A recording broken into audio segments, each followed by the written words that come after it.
en fait partager avec vous des choses qui me sont finalement assez personnelles et qui sont vraiment très importantes pour moi.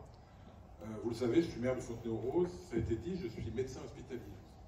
Et donc, une des valeurs fondamentales qui sont pour moi véritablement, qui est pour moi un élément déterminant, c'est le respect de la personne humaine.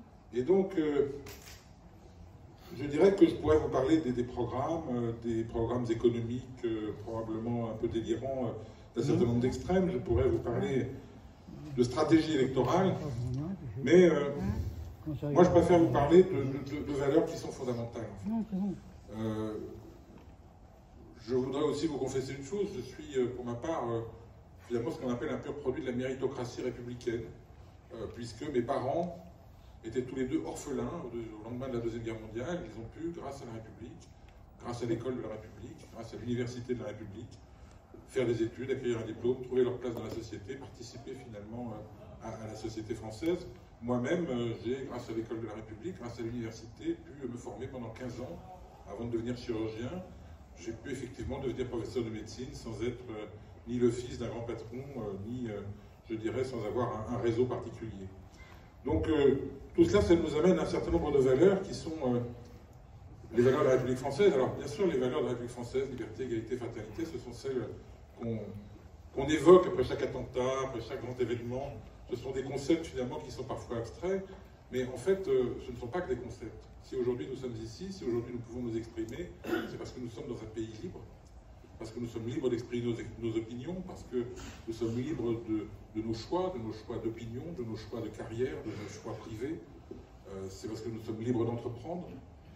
Si nous pouvons avancer dans la vie, c'est parce que nous sommes tous ici à égalité de droits dans la République française, que nos enfants bénéficient d'une forme d'égalité des chances. Alors bien sûr, il y a des coups de canif dans le contrat, parfois, rien n'est parfait, mais malgré tout, c'est l'esprit dominant de ce qui est, non pas un ensemble de valeurs abstraites, mais ce qui est notre modèle de société aujourd'hui, c'est-à-dire ce qui nous rassemble, ce qui correspond finalement au modèle des grandes démocraties occidentales.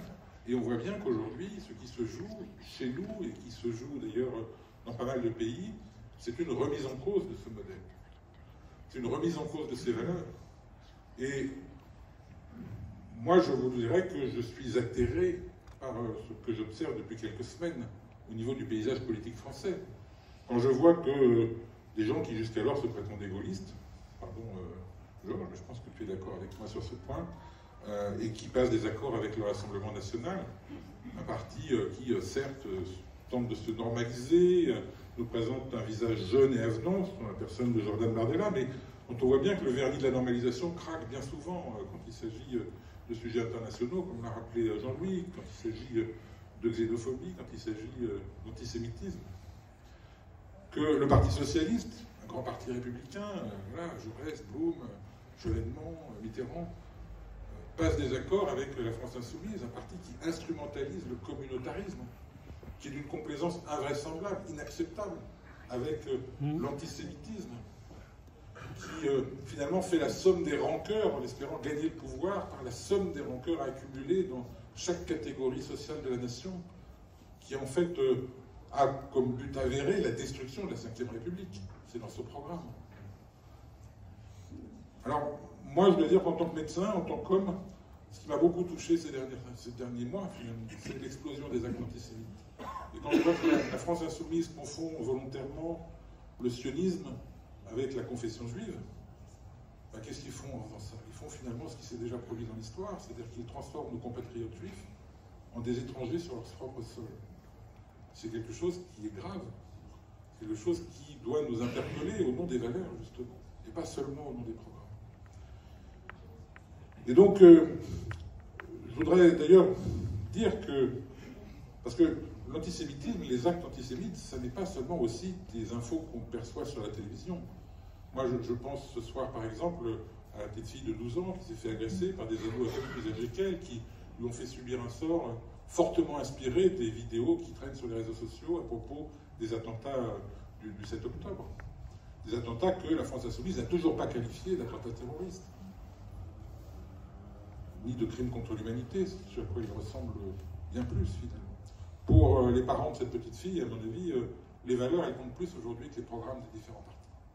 Et c'est ça que je voulais vous passer comme message, parce que je voudrais d'abord dire combien je suis reconnaissant à Georges Siffredi, à Hervé Marseille, mon président de l'UDI préféré, et à Jean-Louis Bourlange d'avoir, sur notre département, et c'est quelque chose d'assez rare, créé l'arc républicain, qui est justement le refus de ces extrêmes, le refus d'extrêmes qui ont en commun une forme de destruction du modèle de société dans lequel nous vivons et dans lequel nous arrivons à être heureux malgré tout, malgré parfois les vicissitudes du temps.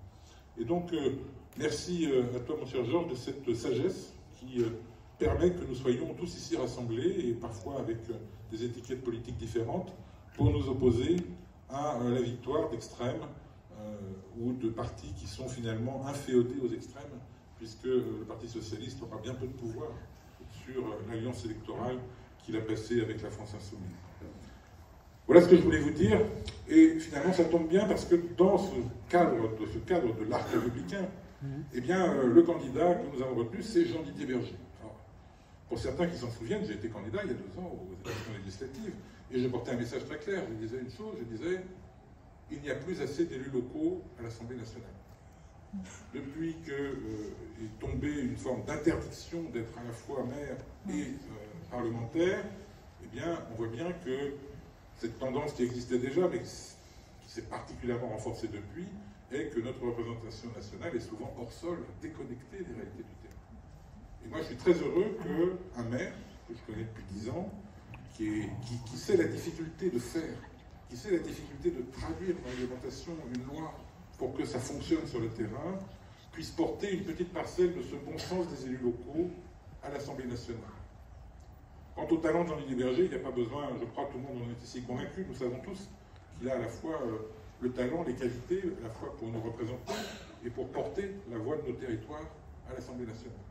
Et donc je suis très heureux, bien sûr, parce que Jean-Didier Berger, c'est un ami, nous avons été élus ensemble au même moment, et nous étions dans ma permanence au 2e tour de l'élection municipale de Fontenay-aux-Roses en 2014. Et puis nous avons cheminé ensemble dans l'opposition d'abord à Sud-de-Seine, puis dans le nouveau territoire Vallée-Sud-Grand Paris. Et donc je sais que c'est quelqu'un de parole. C'est quelqu'un dont la loyauté et la parole ont une valeur. Et je crois qu'à ce titre, il réunit en effet toutes les conditions pour nous représenter au mieux à l'Assemblée nationale. En tout cas, c'est le vœu que je forme ce soir. Et je vous dirai, comme dernier message, que une élection, ça se joue parfois à pas grand-chose. Ça se joue parfois à quelques voix. Et donc, bien sûr, la grande majorité de ceux qui sont ici, je pense, par peut-être quelques-uns, on va tous voter pour Jean-Didier Berger dimanche. Mais les choses parfois se jouent à très peu. Et donc, il nous reste 3 jours pour vérifier qu'un tel ou un tel qu'on connaît va bien aller voter, ou a bien donné procuration, éventuellement telle personne qui se pose des questions, et bien prendre quelques minutes pour en discuter, pour lui dire l'importance particulière du vote de dimanche prochain. Et donc si nous faisons cela, tous, chacun ici, bien, faites le compte. Si nous trouvons une voix chacun, et bien ça peut faire la différence dimanche, et ça fera aussi la différence le dimanche qui suit. Donc en tout cas, je suis très heureux, mon cher Jean-Didier, de cette campagne active, rapide, imprévue, mais en tout cas qui, je l'espère, va déboucher sur le fait que tu sois notre représentant à l'Assemblée nationale. Et donc dimanche, tous aux urnes pour voter pour Jean-Didier Berger.